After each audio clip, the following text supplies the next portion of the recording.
welcome back to my channel. Today's video is a pre-video on my keto coaching, and we're going to talk about refeeds today. The word refeed basically means when you're on a low-carb ketogenic diet and you're on it for several months and you're fully adapted, you can actually go into a stall. No surprise, right? That's with any diet. But what do you do to get out of your stall? There's so many different tactics and so many different things that people recommend.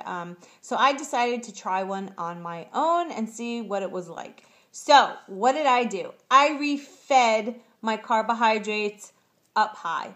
What that means is on a normal day, every day, I keep my carbs at 20 grams or less. My typical day could be anywhere from 10 carbs a day, 15 carbs a day, 5 carbs a day. Just depends what I eat, but I never really go over 20. Maybe 21 is like, that's it.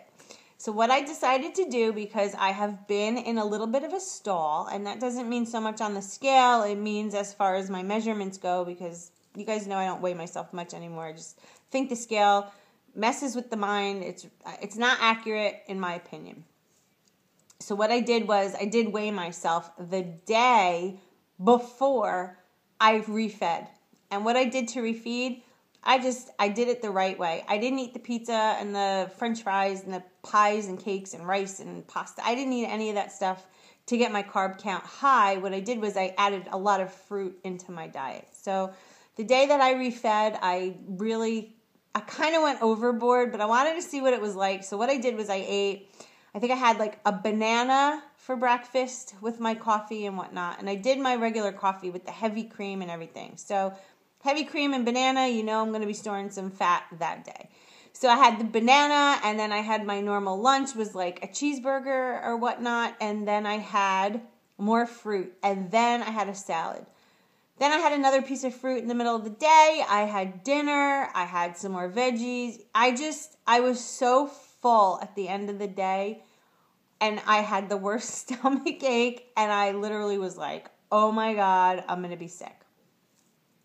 So this experiment was really interesting because your body, when it's burning ketones for energy, obviously does not prefer to be switched back over to sugar and then back to ketones and all that other stuff. So here's the thing. Then that next morning after I refed, I weighed myself. And from the day before when I weighed, I was up 4 pounds. Now, again, you know you don't gain 4 pounds of fat overnight. That's just not it. And that's why I hate the scale, because fluctuations can really mess with your mind. So 4 pounds. So back on regular, under 20 grams the next day, drinking my water. And I noticed such a surge of running to the bathroom, urinating out all of the water that my body was holding on to from those sugary carbohydrate fruits. What happened the next morning when I weighed myself, guys? Remember, I gained 4 pounds. Now I was down 6 pounds. So I lost the 4 that I gained from the fruit plus an additional 2. Now, we know you don't lose 2 pounds of fat overnight either. You don't gain it, you don't lose it. You're at 4 pounds rather. But there was a 2 surplus. So you know I didn't lose it as far as fat goes. So you refeed, your body holds on to water, you go back, your body loses the water. So what's the moral of this story? A refeed is great if you want to have some fruit. That's my opinion. I don't think it like kickstarts anything. I think the weight you lose is purely the water. And you guys know when you're on keto, you have to keep your electrolytes in balance. The more you urinate, you're losing sodium. Potassium we don't store anyway. Our body flushes it out. But you do lose your electrolytes, and so it's important to replenish them.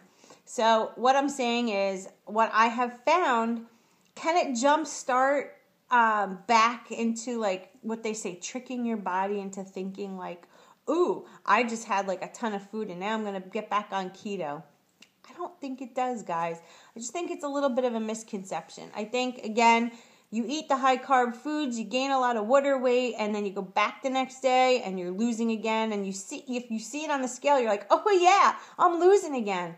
The thing is, you're probably urinating out the fluid that you retained from your refeed. So I don't know, guys. You know, in medicine, there's always a gray area. No two patients are the same. No two of us are the same. So it's like you can't really say it doesn't work, it works, at this, at that. It's all trial and error. And that is what my keto coaching venture starting in January is going to be all about. I'm so excited, guys, because being a nurse, I do know how to assess a patient's body. I know how to look at lab values and things like that. And I've also been a keto eater, a way of life, whatever, since June, and it's now December, and I really feel like participating in this and becoming knowledgeable in this definitely helps me to keto coach. You can't be a keto coach and not have tried it. I just don't think so. But then again, there's cardiologists who smoke. The ones that I know smoke cigarettes. Stop smoking if you're a cardiologist. You can't preach being healthy and smoke a cigarette. Just my opinion.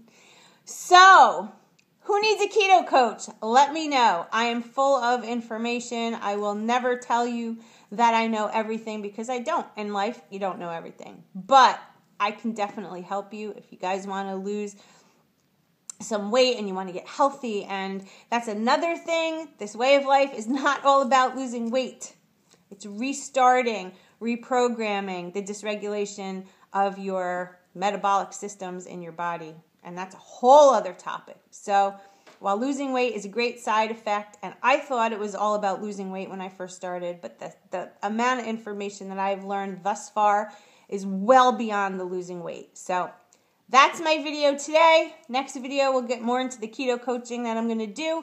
And I hope you all have a wonderful weekend. And I will talk to you in my next video. Bye, guys.